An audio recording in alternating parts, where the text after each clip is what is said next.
name is Toussaint Tiendrebeogo. I am the Secretary of the UNESCO 2005 Convention on the Protection and Promotion of the Diversity of Cultural Expressions. It is my pleasure to be a part of this WOMEX resiliant debate. This debate is very timely, as artists and musicians have greatly suffered from the impact of COVID-19. Behind every cancelled concert, every closed cultural venue have artists, musicians, and cultural professionals who are seeking alternative ways of connecting with their audience.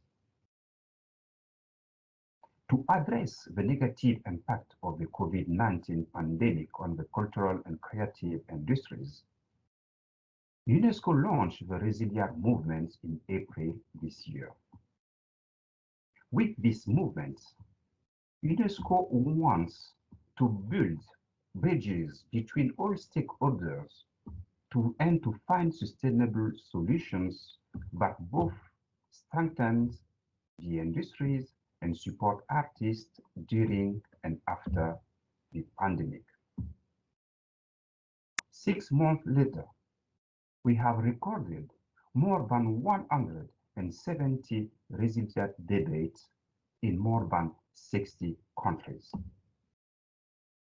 In addition to the resilient movement, UNESCO launched a compendium of measures taken to counter the negative impact of the COVID-19. This compendium is available in our website. We have also published a new practical guide entitled Culture in Crisis Practical Guide for a Resilient Creative Sector, which was launched just yesterday. This guide provides practical examples of measures that policymakers can consider to strengthen the resilience of the creative sector. It can also be used by artists and civil society organizations to advocate for certain measures. This guide differs from other compilation of measures in the art and culture sector because it strives to give special attention to the cultural and creative industries and to provide comparative viewpoints of developed and developing countries with an emphasis on a broad range of solutions adapted to different national contexts. One of the topics included in this guide is the digital sheet, which became an apparent reality for many actors of the creative sector during the lockdown. According to a WOMEX report published in June 2020, 87% of cultural events have been cancelled and only 39% found an online alternative. This is hard reality for the music industry, for which digital technology could offer alternative solutions. The COVID-19 pandemic has accelerated the shift toward digital technologies beyond the most ambitious forecast. To maintain the bond with their audiences, artists and musicians have swiftly moved to social media as a performance venue. The way we consume music is shifting drastically. Music streaming platforms like Spotify saw their subscription increase by more than 27% compared to 2019. These are just a few examples found in the guide.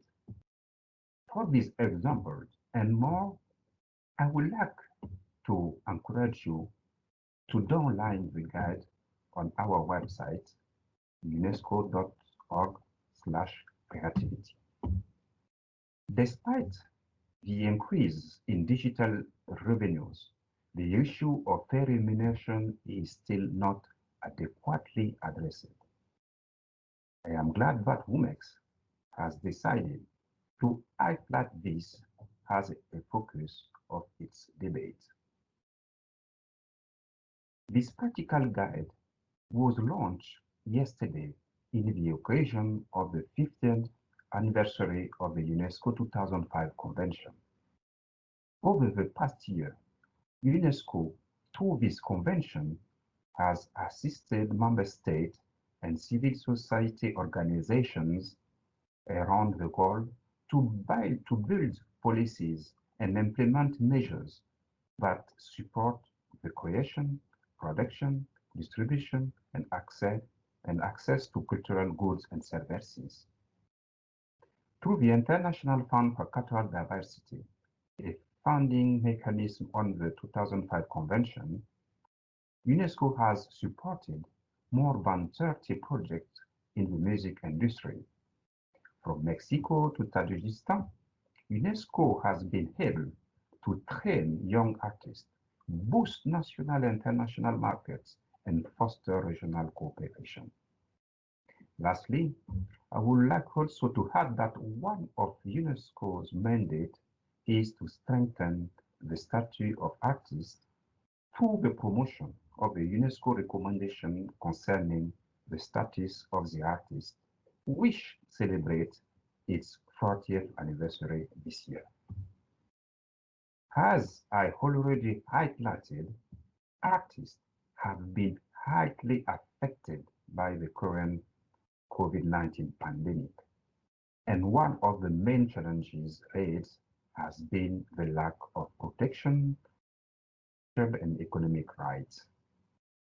I'm sure that today's discussions will be crucial in finding adequate solutions for the music industry's recovery in the digital area.